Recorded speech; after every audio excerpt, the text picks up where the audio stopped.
Okay, here we are with another episode, Front of the Class, Real Stories from Real Educators, with a repeat guest, Miya Hourani, who was just so fun last time that we had to come back for round 2 with a lot more in the weeds, tactical, how-to type of a conversation here this time. But first, for those, Miya, who maybe haven't seen our first episode, please go check it out. Can you give us a little background of where do you teach? What do you teach? How'd you get into teaching? What's your educational story? It's so good to be back with you on this podcast. I had so much fun the first time, so I can't wait for this round. I want to say round 2. I teach in Kuwait and I teach 8th grade language arts. Long story short, and I love when I say this and you giggle, and I hope I get a giggle this time. I really didn't want to get into education. It was on a whim. It was the last thing I wanted to do in my entire life. And it just, I want to say the way my life rolled out, it fell into place. And along the way, I realized that it was my true calling. And the more I got into it, the more I wanted to learn more, the more I wanted to educate myself, the more I wanted to inspire. And I can't see myself doing anything else but educating younger people and the youth. So that's my life in a nutshell at the moment. Indeed, the accidental excellent educator. And so inspiring the youth. We'll dig into that, and we'll dig into this again, more tactical, how you run your classroom, work with parents, all kinds of stuff. But can you just talk a little bit more about this inspiring of the youth and maybe what you have seen so far, how you know you're doing that? If anyone could have that aspiration, but maybe at the end of a year Right. or 5 years after teaching a grade, how do you get some sense that you actually are living up to that aspiration? So can you share a little bit more about that? Or how do you live up to that goal? Like, how do you know you're on the right track? I think if I compare when I first started teaching to the generation that, I'm teaching right now, our kids these days have a voice. And, I think sometimes they have a misunderstanding between the very fine line of speaking their mind and giving their opinion and just being very bluntly rude and saying, this is boring. This sucks. I hate your class. I don't want to be here. And the thing about them speaking their mind and giving their thoughts about whether or not, they like what you're giving in class can be a good thing and can be a horrible thing. Because if you're an educator that's not accepting to criticism, especially from, a room of children who may not know what they're talking about, it may hit you hard. And so it's not difficult to be, I'm not going to even go into an educator, being an adult in a room with teenagers who just, they're looking at you like they're about to murder you and they wish death upon you. You can feel that they're unhappy. And so, it's extremely important to build an environment from the get-go. And this is what I do with my kids. Listen, I respect your opinion and I respect your voice, but there's a time and place. And you telling me that something's not working or, you're not enjoying it matters to me. Because at the end of the day, and what we're rooting for today, I believe, is a student-centered classroom, student-driven environment. And so when you're not keen on the parameters and you just, I want to say, just, set a dash of sparkle for your parameters and let the kids set their own parameters to their learning, it makes a difference. So yeah, I've heard kids say, Miss Miya, listen, I love you, but today's class sucks. I don't understand what you were talking about. I have no idea what you're talking about. I don't understand these phrases, these terminology. Like, I don't get it. And so I take a step back and say, okay, how can I help? What can I do to make it more beneficial for you to learn something and for it to be fun? So I listen. And real quick, if they're saying that, are they doing it after class? Are they just raising their hand and blurting it out loud? Are you Oh, asking feedback during the lesson and then you're inviting that? Like, how is that coming about? absolutely. I invite it when I read the room and I can see, the kids that usually get things really quickly have a completely blank face. And so I'll stop for a minute and be like, are we good, guys? And then because again, there's that environment of a safe space and honesty, you're going to have a kid say, I don't understand what you're saying. And so I'll giggle and be like, okay, let's take it back a notch. Talk to me. And so they'll say what they think. But that takes time because if you don't set, I want to say, the boundaries and foundation of that relationship, you're going to have kids come into class every day and say, oh, I hate this class. I'm not in the mood. I really don't like this topic. It's so boring. I don't want to learn today. And so you can't always, oh, okay, sweetheart, that's fine. No, and I tell my students this, especially for English, because it's so abstract. You want to give your opinion, you better back it up.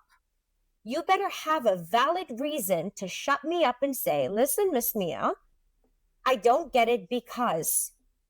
And at this point, as an educator, I'm going to say, you know what? You have a point. Your reason is valid. I hear you. Let's change it.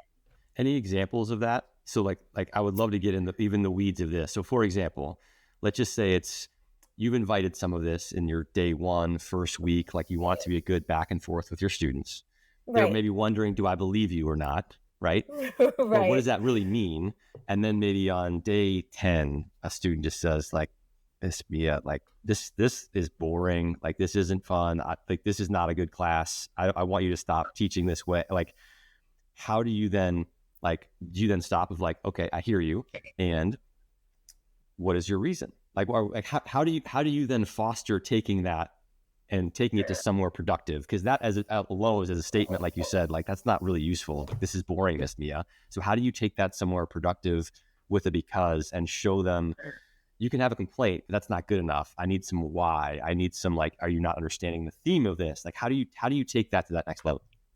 Okay, so you may believe me, and I know that this sounds absolutely bizarre, but I go into the classroom thinking that I have to take content that is going to be relatable to my students.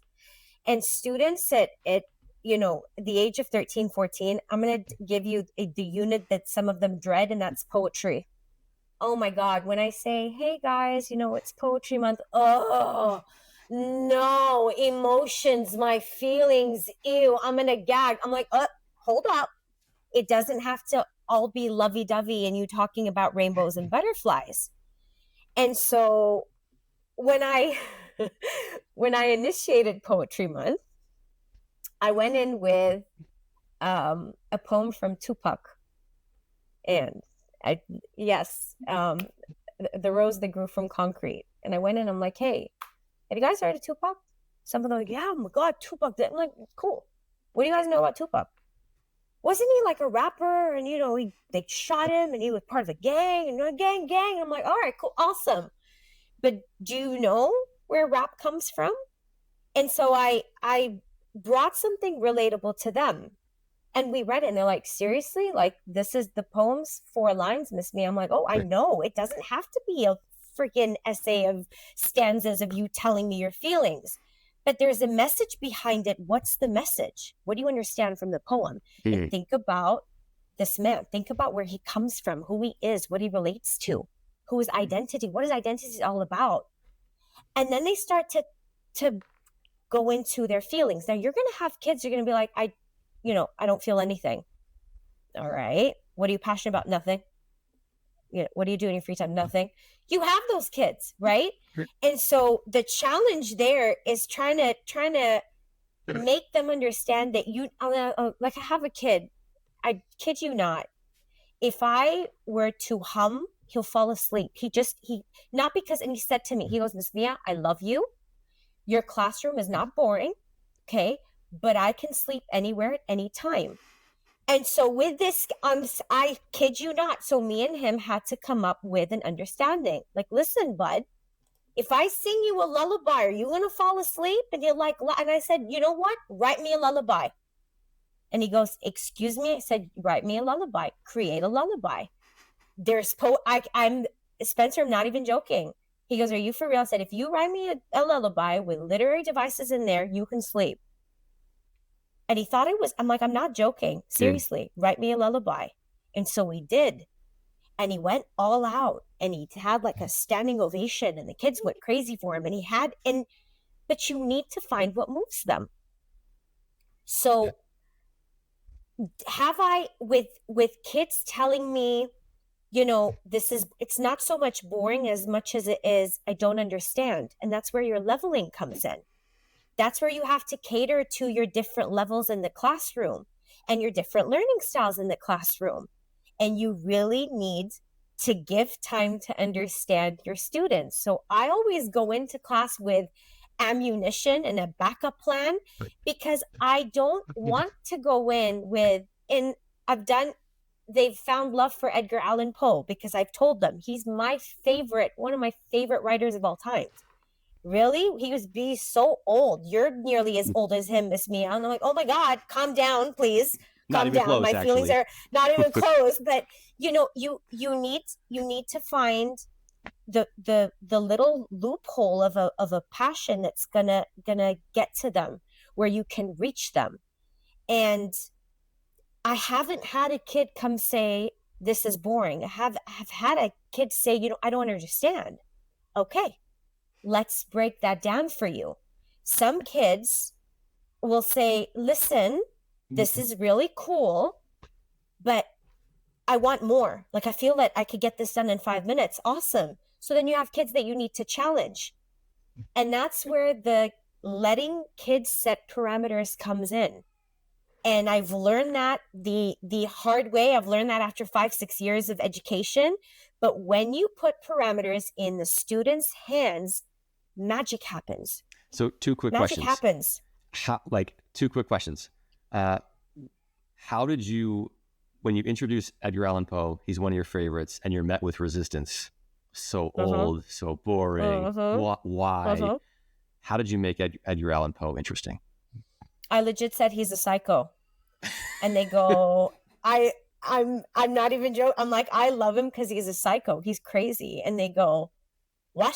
Like, he's absolutely insane. And he was depressed, and, he ripped up his work. And if he was alive right now, he would have been, and he still is, one of the most famous writers of all time. But he was, he lived in a time where society shunned writers and they thought he was a loser. But everything that has to do with his writing is dark and depressing and psychotic. And I love his story. And I always start with the Telltale Heart. And they're like, what do you mean? What happens? I'm like, well, we got to read it to find out. Yeah. And they were obsessed. And I love the ending of the Telltale Heart, because they're just like, what happens next? Where's the rest of it, Miss Me? And I'm like, well, what do you mean? Why would you let us read something like this? We want to know what happens next. I'm like, well, that's the beauty of writing. But that's what I say. Why do you like? It's like, he's so old. His picture's in black and white. What is wrong with you? And I'm like, because he's a psycho. And they're like, what? That's all I have to say. Yeah. That's all I have to say. And so they feed into it. And we did mock trials. I did a whole mock trial of the Telltale Heart, and I put in witnesses, the neighbor, a psychiatrist. I made up all these things, and we turned the classroom into for and against. And we got parents involved, and the parents were the judges. They had to decide based on the evidence and what they came up with if, the narrator was insane or when he's an actual convicted murderer. But you have to make the classroom come alive. So that's perfect. Thank you. And you also mentioned parameters. Sorry, you're throwing so many golden nuggets out there. It's hard to remember and reel back. Like, what do you mean by that? But setting up those parameters, what are examples of parameters that you have set up for your class that seem to work really well? And then how also do you reinforce those? Like, if a kid is going too far away, like, how do you reel back in to operate within the parameters again, you seem like you have a very freewheeling, open, honest discussion in your class, but what are some of the parameters that you set? And then when people go outside the bounds, how do you reel back in? So I like giving my kids choices. So with the kids that need the reinforcement and the support, their tasks are usually simpler. Just getting down to the foundation and the basis of understanding what we're about to dive into and delve into, and then challenging my overachievers to go above and beyond and create and produce or investigate. And giving kids the option to learn in different styles, express in different ways. That could be, I have them write on my tiles.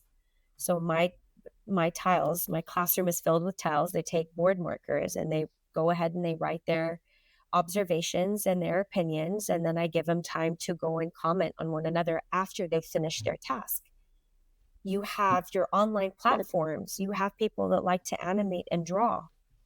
And just understanding that the objective, you can achieve that classroom objective in different ways is okay.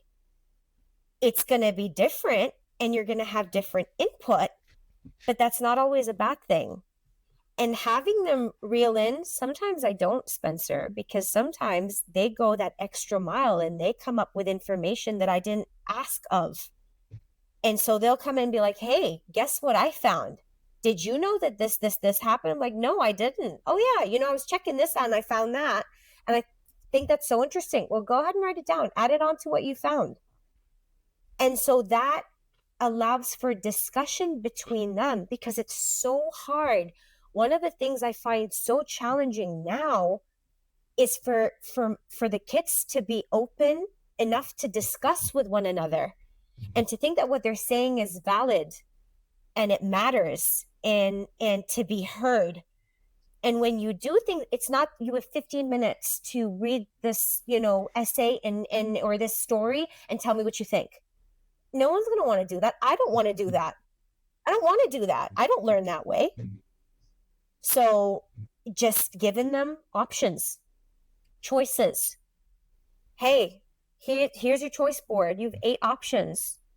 You have 30 minutes. You can do one, take it all out, or do 2 if you finish one. Go ahead, knock yourself out. And the kids that are, my high achievers, by default will pick the challenging option. And the kids that need the scaffolding and support will pick what's comfortable to them. But then when you do that again and you eliminate the options that they've already done, all right, your kid that needs the support will challenge themselves to take on something more challenging and new. And so it pushes your students to achieve more and greater things, just in different ways.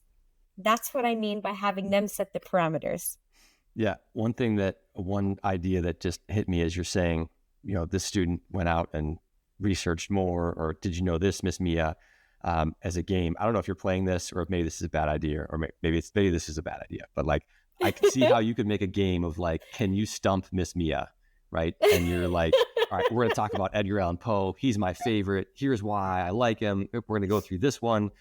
And then at the end of the day or week or however long you're talking about him, I was like, all right, I've studied him a lot. I've taught this for this many years. Can you stump me? Can you find something else out about Edgar Allan Poe or whatever topic it is, right, that maybe I don't know yet? And that's an amazing idea because kids then connect to you as an educator. And this happens every year. As soon as I finish with Edgar Allan Poe, throughout the year, I will have 2 or 3 students who read more content from Edgar Allan Poe. They find an interest and they relate and link to the author. And that gives me joy because I've walked into class, not saying that this is a check mark that I have to do because it's part of my curriculum, but it's because when they see that you're passionate about something, they're going to feel that passion. It's energy. You're exchanging energy in the classroom. And that's what makes the classroom successful. It's a very, very important factor. Very important factor. There's one other thing you said I want to highlight of, you're kind of tending to be maybe a boring teacher of like, just go read this for 15 minutes and then write and just tell me what you think. Yeah. Or, and one other way that can spark interest is asking better questions. So instead of, Yes. hey, what did you think? Right? That's a pretty Right. generic, bland, I don't really know where to go with that question. But sometimes a more direct question, like, just to make up a scenario, right? There's two characters in a story. Hey, which one do you think was right and why? Which one do you think was Yes. wrong and why? Absolutely. Or do you see, I want to hear, do you see any tensions of where these two people might not be on the same page and why, and where do you think that might lead? The point being is you can just say like, tell me what you thought, but Right. that's very generic. I don't really know what to do with that. There's more specific, tangible questions that you can ask that can spark like much more meaningful conversation. Like, what did Tupac mean with why did the flower grow out of the cement? What does he mean Right. by that? Have you ever seen a flower grow out of cement? Didn't you wonder like how in the world is that possible that it grew out of this? Anyway, there's the power of questions that you can ask also can make or break potentially the interest level in your students. I just want to highlight Absolutely. that because I'm Absolutely. guessing you're quite good at that. You've already shared some. Like, are y'all familiar with Tupac? Do you know that he was actually a poet? Do you know the history of this? It seems like Right. you're moving the room with the power of good questions as opposed to just generic, bland questions that get generic, bland answers. Because it's like you're pitching a product. If you don't have a strong pitch, you're done for. You're done for. No matter what resources you have ready and material you have ready, if you don't initiate your pitch Mm. properly, they're going to lose interest. And you're absolutely right. It's about what you're asking. It's not you can't, and I say this to them all the time. For me, you can't have a right answer in English. You can't. You are giving your own analysis of something based on, your inference, your background knowledge, what it is you're reading and why. And that's the beauty of words. That's the power of words. So, yes, asking specific questions that can lead to a discussion is so important. I agree. Thank you for saying that. Well, thank you for sharing these phenomenal, very, very tactical examples. You mentioned parents a little bit earlier, and with the tell heart, kind of having them potentially play kind of judge and jury. Can you share a little bit more about how you work with parents? How do you have a conversation with them up front of what to expect in your class, what not to expect in your class? Have you ever had any issues with parents and how do you address them? So there's a lot of ways you can go with that, but can you just share a little bit of like, maybe to start off with, like, how do you get on the same page with parents of what to expect in your class at the beginning of a school year and what they should expect of you? Like, how do you let them know that and hold you maybe to that standard throughout the school year? I think it's really important at the beginning of the year to meet with parents and invite them into your classroom and for them to understand the atmosphere of, the class per se.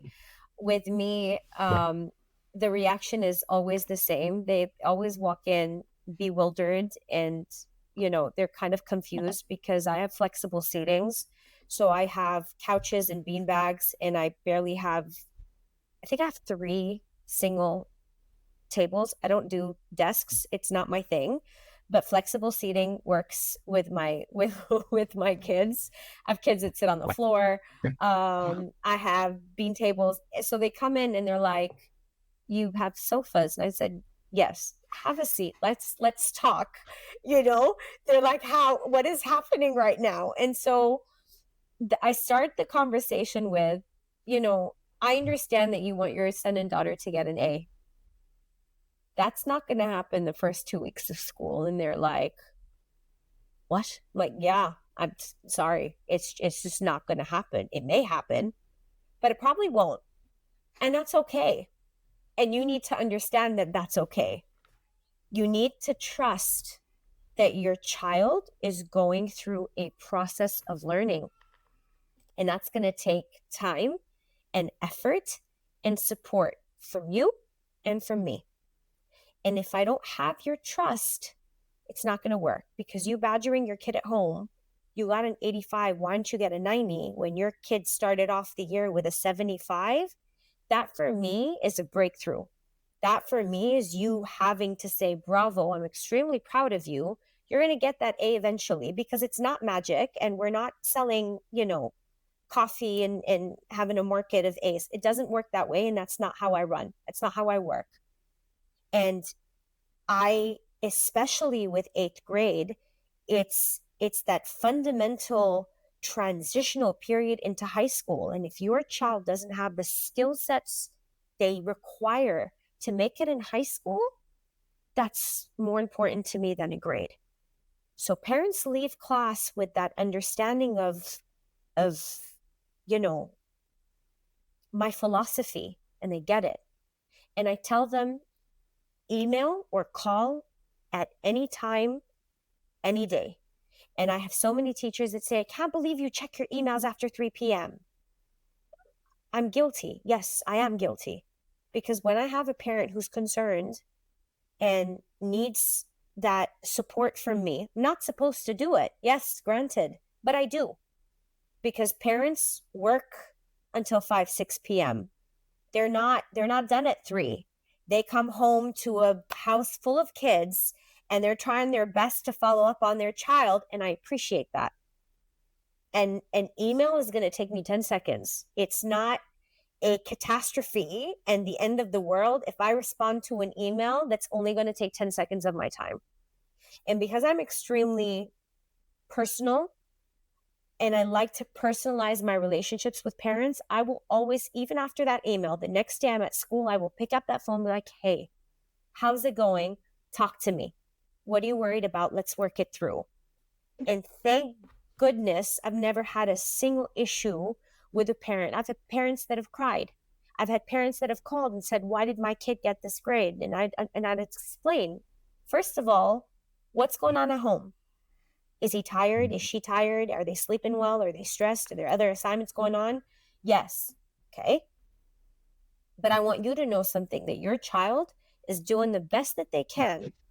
And sometimes I have to have hard conversations with parents. Like I'll call a parent and be like, uh-oh, it's Miss Miya.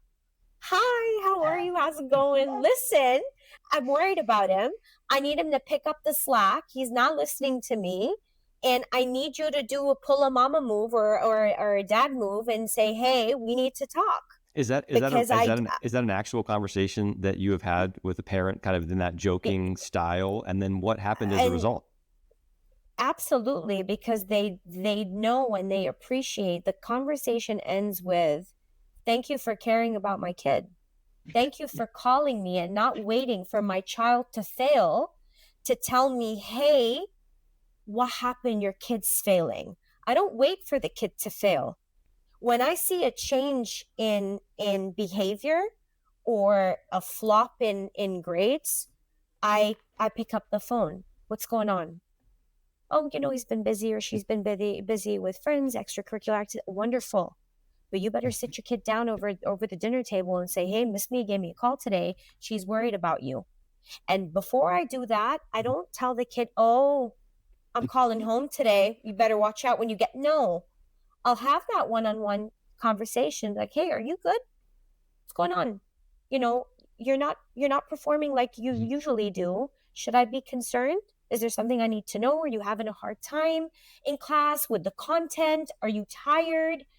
And we have that honest conversation, but I always back up that honest conversation, because as much as I love my kids and trust them, having the support of their parents and having that 3-way communication and relationship is super important. And parents appreciate it. I can't tell you how many times where I've picked up that phone and, had that call where parents at the end of the conversation say, thank you for calling me now and telling me about my kid, not waiting until progress reports or report cards come out. And it makes a difference. Yeah, there's an old quote from, completely different context, right? This is business world, like Warren Buffett, investor, multi-billionaire. But Yeah. his comment was very similar, as along the line of, when we have really good managers, we don't need to hear the good news right away, because the good Right. news will take care of itself. Like we'll figure out how to reward people, all kind of stuff. But bad news, we want to hear right away, up front, kind of no BS, because then we Absolutely. can do something. We can change course, right? Like, Absolutely. Absolutely. And that's the thing, you could do something about it. And so many times, and teachers tend to forget this part as well. It's so important as well to pick up the phone and call home and tell mom and dad the good news too. hmm. Hey, Is that something that you do? Like when a all student, the time. yeah, All the time, especially with a kid that's put so much effort. Mind you, it doesn't mean that that child's an A student, but if I see a kid working their butt off in my class, and I can see the passion and energy and just attempt to strive in my classroom, I'll make a call and be like, hey, I know that the grade is not where you want it to be right now, but let me tell you something about your kid. They've been trying really hard. They've been active and engaged and happy, and I can see the effort that your child is putting in my classroom. And I just want you to know that I appreciate that so much. that's a I'm really great proud of them. that is a great learning for those out there too. Of So important. if you only ever call when bad things happen, but you never remember to call when the good things happen, Uh-huh. like you're perceived differently. And when you do Yes. call with the good news, and you're appreciative, and they can like the parents know that you care, you buy so much credibility and trust for if something happens where you have to have the, like, hey, we've fallen off, like, what's going on here? Like, Yeah.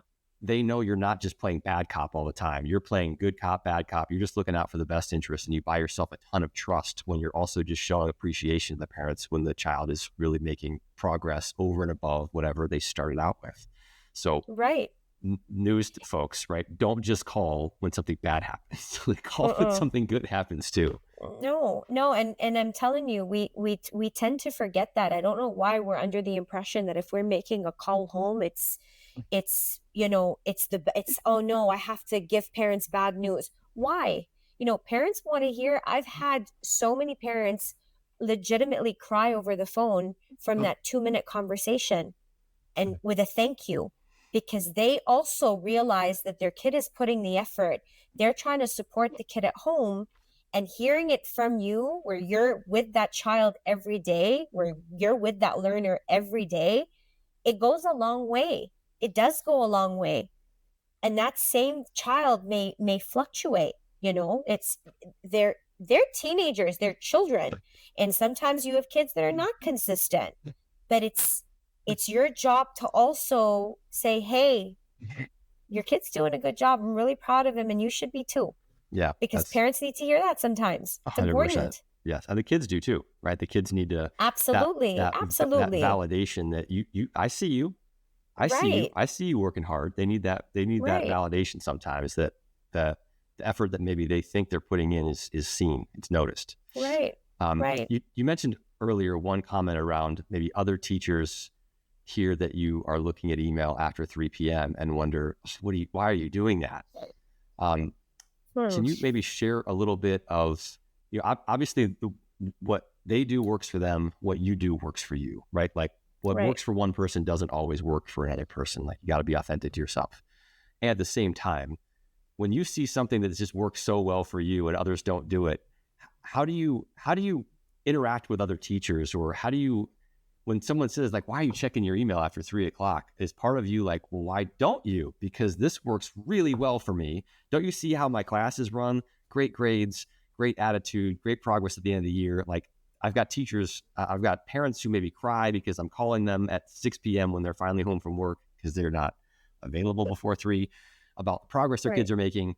Like, doesn't this inspire you to want to call the parents at 6 o'clock? So I guess where I'm going with all that is like, how do you interact with teachers who maybe question how you're doing things when it's working really well for you and you're getting great results? And like, how much do you want to be like, well, why don't you do this? Don't you see what's working in my class? Like, why don't you care this much? Like, how do you balance that? And how do you try to inspire other teachers, maybe without scolding them, because no one wants to be scolded, right? Of like, how do you try to inspire other teachers to get a little bit of this magic that you bring to the table? I realize there's a lot there, but like, how do you think about that? I try to have a civilized conversation. Let's just start there and not get very defensive when, I'm in the middle of a conversation with teachers that say, I check out at 3, I'm done at 3. My question is, my first question is, why?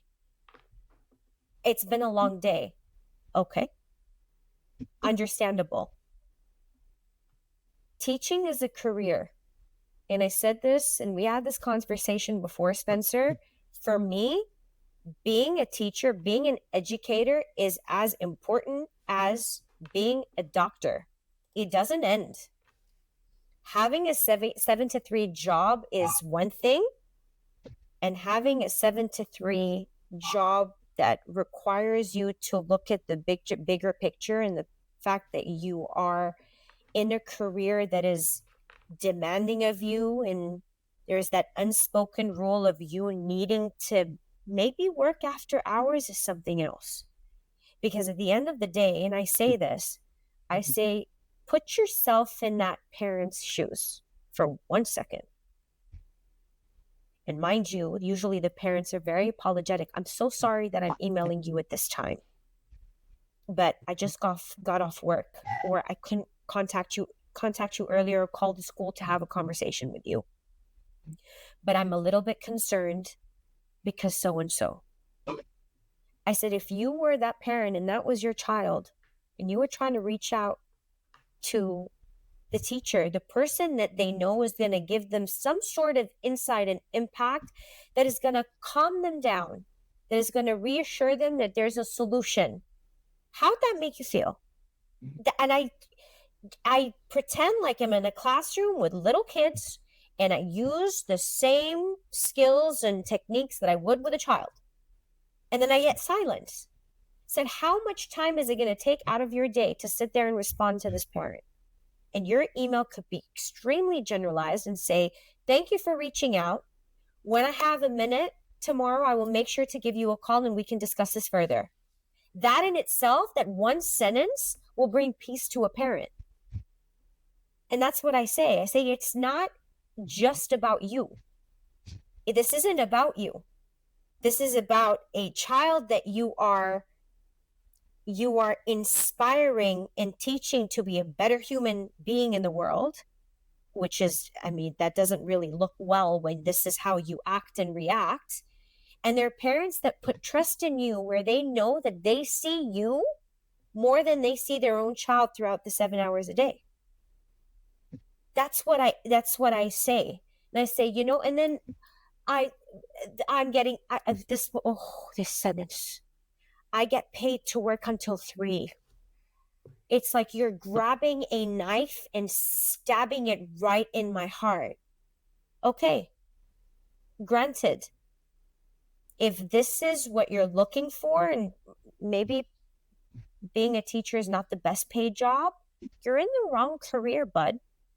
You're in the wrong place. You are affecting people's lives, children's lives. You impact a child. That could be negatively and that could be positively.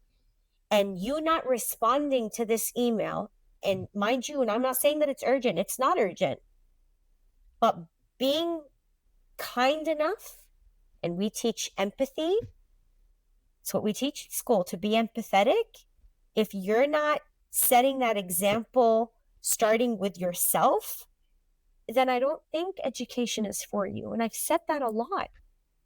And I have a lot of people that don't talk to me right now because this is the conversation. And I'm telling you, I try to be very diplomatic about it. But it's not, and I say, what you and I are having a conversation right now in a cup of coffee. What's going to lessen from you and your being and your life if you take 10 seconds to respond from your phone? Please enlighten me. Go ahead, answer me. uh, uh, it's the principle. What principle? Where's the principle from this? That you're not getting paid to send an email? Come on, come on. It. I don't. I can't make sense of it, and I know that it's. I don't like that I'm saying this, and it's the honest truth. But we can't be in this when we're not in this. You can't be in this if you are really, really not in this. And so, and I always try to lay it out in a different angle. Put yourself in this child's shoes. Put yourself in this parent's shoes. I'm not telling you write an essay. I'm not telling you get out your laptop and see where this kid stands. Just be nice and send an email and say, listen, thank you for reaching out. I appreciate your time. I'll give you a call tomorrow and figure it out tomorrow. It's 10 seconds of your time. Come on. Yeah. We have to stop. And again, if we are not in it for the career, then we need to start thinking about other options for jobs. You can teach, but not everyone can be a teacher. Yeah. I'm sorry. It is what it is. A lot of people can teach, but not everyone can be a teacher. From the accidental teacher who didn't want to do this profession in the first place, and now is the most passionate proponent of making it truly a career. One thing I do want to hit on before we take off here is some of the trends that we're seeing. So over the past 6+ years that you have been teaching, I'd love to hear a little bit more about like what is, especially if you talk to other teachers who maybe been teaching for 10, 20, 30 years, right? Of like, what are you seeing with students today compared to 6 years ago? And do you talk to other teachers of compared to 10 years ago, 15 years ago? Are kids today smarter, better, more distracted? Like, or maybe choose your own words, but like how are students today compared to 5 years ago, 10 years ago, 15 years ago? What trends are you seeing just in, again, attention spans, what they're interested in, what they're not interested in, et cetera? I'm going to say something and it's going to hurt me. I may cry when I say this because I did cry when it happened. I think 2 weeks before school ended, I did a little experiment with AI. And at one point in class, I told kids to search up words and they couldn't use AI. And they go, how are we supposed to search them up? And I went, Google. Oh, yeah, Google. And I went, oh, my God. I nearly had a heart attack. Like, Miss Miya, oh, my God, we forgot about Google. We don't use Google anymore. Or maybe we forgot about that thing called a dictionary. I'm so past done like I tried. I've put the dictionaries away. That's fine. But the fact that it did not resonate automatically that there's Google because they're so used to AI. I felt like my heart was about to stop. And they're like, do you need a glass of water? Should we call for help? And I'm like, how? Like, we don't use Google anymore. And so the difference that I've seen is, are they distracted more frequently? Yes, in a sense where I feel like students today need to move around more. It's not as much their attention span as it's the idea of not being constrained to one place and being able to move around the classroom. And that's where your stations and, your group work and just having different things going on in the classroom really helps out. It always has, but now more than ever, bathroom breaks are a trend. The amount of kids that these 3 years that I've seen, can I go to the bathroom? You just walked in class today. I need to go to the bathroom. It's 7 a.m. What did you drink? A lake? Like, we joke about it. But then I realized that it's the excuse of having the chance to get out of class and walk around. Hence brain breaks. And that's a big thing now. I didn't know what brain breaks were. I didn't realize that they were a thing. I thought they did brain breaks with little kids. But no. Brain breaks are as important for middle schoolers and high schoolers. And I was talking to teachers that, friends of mine that work internationally, and they had said the same thing. And for They go, those who oh my maybe God, the bathroom breaks. and for those who maybe Sorry, haven't go heard ahead. the phrase brain break, Brain breaks. what does that mean? How does that come about? Brain breaks is you giving kids 5-10 minutes of your class time to unwind.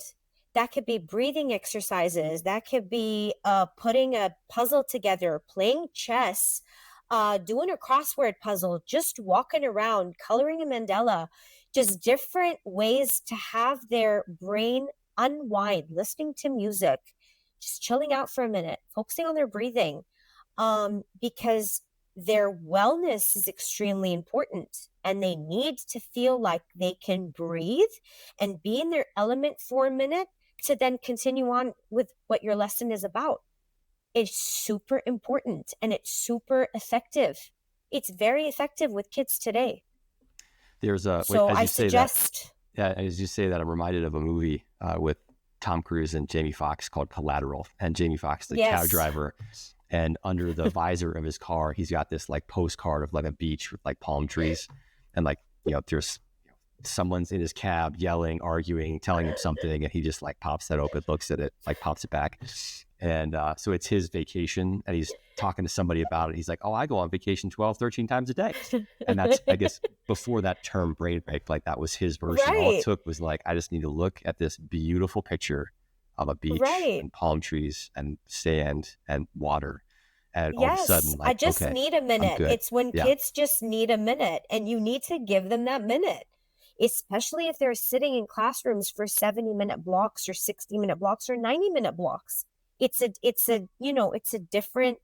different time and age. So bathroom breaks and using the excuse of going to the bathroom just to have a minute has peaked. It was never a thing. And again, some teachers will take it personal and say, no, you can't go to the bathroom. But we need to understand that they don't necessarily need to go to the bathroom. They just need a minute. So give them 5 minutes. It's not the end of the world. You're going to finish your class. Trust me. It's okay if you don't, you're not on time every minute of your class. It is okay. Teachers need to understand that you are not dealing with robots in a classroom. And you saying, oh, yes, finally, I did what I had to do, does not mean that every child in that class left your classroom understanding what the purpose of the class was. It's super important. Listen to your kids. Read the room. Understand what works and what doesn't, and be okay to adjust. And on the note of AI, what are you seeing in the classroom right now? And is it helping? Is it hurting? Do students just regurgitate whatever ChatGPT told them to say? Does it make them not pay attention as much? Like just like, what are you seeing in the last maybe especially the last 1 to 2 years, 18 months or so, especially? Like, how has the proliferation of AI changed your teaching experience and your classroom experience, for the good or for the bad? And how do you use it or erase it? Spencer, do you remember when computers came out and the internet came out, and, the world went into this whole rampage of, oh my God, the internet, the books, it's the end of the world. What are we going to do? And then we eventually bought into the internet and adjusted. I'm sure that 90, if not 95 or 100% of teachers are using AI to help with their resources, with their lesson planning, because we have a lot of teacher-driven and educator-driven AI tools to help us with our classrooms. So you can't sit here and say, oh, I can use AI because I'm a teacher, but my kids can't. No. I'm flipping my classroom, and it worked. And I can't tell you how much I read, and I can't tell you how much I planned. And I walked into class one day and I said, listen, I know that it helps you, but there's a proper way of using AI. So let's test it out. I told them, I want your homework for today is to go home and come back with an AI generated essay. And they looked at me like, are you okay, Miss Mia? I'm like, yeah. Go home, ask ChatGPT to create an essay for you, an 8th grade humanized essay, just like you humanize it, and print it and bring it to class. Yeah. And they didn't take me seriously at first. I'm like, guys, I'm serious. This is your assignment. And so they came to class and we broke it down. We figured out the tone. We figured out the repetition, what seemed unnatural to them, what would be something that they would use, what was a strong thesis statement, was there enough evidence in there, and we legitimately broke it down. And they annotated it, and they put their comments. I said, wonderful. Now look at it again. What needs to change? Where is your identity in your voice? And they revamped it. And they go, oh, okay, this makes sense. And this is what I suggest teachers do. If in our school right now with AI, we're trying to flip the classroom using AI. We've blocked AI in school. It's not okay. We don't have it. They can't go into platforms, websites. It's off limits. And we're a school where we have a no homework policy because we have enough time in the classroom to get the work done. But if you're someone that says, oh, I need more time, and then go home and AI your work and come to school and say, hey, this is it. I mean, your kids, you're going to tell if, I love pulling this stunt. Like I'll have a kid use a word that I've never seen in my entire life. Like I can't even, no idea. Like, hey, could you come here for a second? Just what's that question. Word mean? Could you just read this could you pronounce it for me? And then like they'll look at me and they'll go, I'm sorry, I'm just having a hard time. Don't have my glasses. And it's just really hard. I have a brain fart right now. Could you read? And they're like, they giggle. I'm like, why? So when I did this whole restructuring of AI, I told the kids at the end of the year, and I deliberately wanted to do it at the end of the year. And I said, use AI, but use it properly. You have to understand that it is not your brain. It is not your voice. It is a tool to help you generate your thoughts, generate your questions. It's okay for you to ask AI, help me, put together or paraphrase my ideas to come up with the paper that I want to write, and then take that and roll with it. But look at the work and the editing that you've come up with, because the essay that you asked it to generate was not what you were looking for. And they really appreciated that because, again, it's something relatable. And I said it to them. I said, if you get caught using AI, it's a fat zero. And it's now a form of plagiarism. And if it's a fat zero, that's academic dishonesty and you're in trouble. And in high school, there's no joking around because you have exams and you have papers due. And they understood that. And I said, and if I'm going to sit here and tell you that I don't use AI, I'd be lying to you. I do use AI to help me structure my thoughts and ideas. But I don't let it generate the work for me. That's not me. And you can tell if I were to come to class, and I did it. I came to class and I put my lesson plan. There you go. You actually show them here, like legit. And I sat there and I'm like, okay, guys, let's go. And they all looked at me like, what's wrong? What's up? And they go, what is this? I said, what do you mean? This is what we're doing for today. Like, but you don't usually start the class like this. That's not how you write your objective and our to-do list and our check marks for the day. Like, oh, it's not? Oh, but I thought this was easier. Is this not? No. And then someone said, you used AI, Miss Mia. I'm like, oh, did I? Did I now? What's wrong with AI? I mean, isn't this what we're doing? And they go, no, this is not what we're doing. We don't do this. And I don't know what this means. I'm like, okay, bravo. And why did you come up with that? Because you have your own voice and you have your own thoughts and you have a mind of your own.